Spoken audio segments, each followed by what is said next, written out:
Mahal na Bibian at Amir, hello, kumusta kayong dalawa? Sana lagi kang malusog, lagi kang masaya at malusog. At sa nakikita ko, ikaw, gusto ko lang sabihin sa iyo na napakaswerte mo.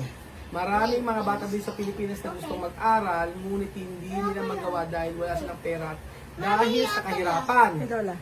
Kung nakakarating ka sa Manila, makikita mo ang maraming bata na namamalimos sa lansangan para lang mag-aral, makapag-aral. Napakaswerte nila sa kanilang ina, sa mame, Kuya Raul, na laging nandyan para sumuporta at gabayan sila. Nakita ko ang buhay nila sa ikuko. Binigyan sila ni Kuya Raul ng pagkakataon makapag-aral. Sana ay samantalahin mo ito.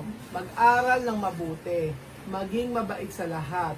Igalang ang iyong nakakatanda at laging magpasalamat sa Diyos. Huwag mong sayangin itong magandang opportunity na binigay sa inyo.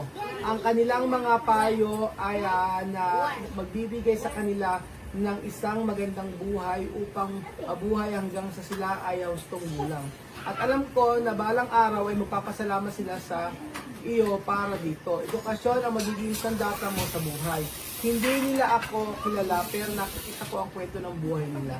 Tandaan, igalang, mag-aral, makisama sa kapwa at manalangin. Mahal na mahal ko ang pamilya Matinda. Pagpalain ka, ka ng Diyos, Kuya Raul, at mabuhay ka. Sabi ni Waki Kiray.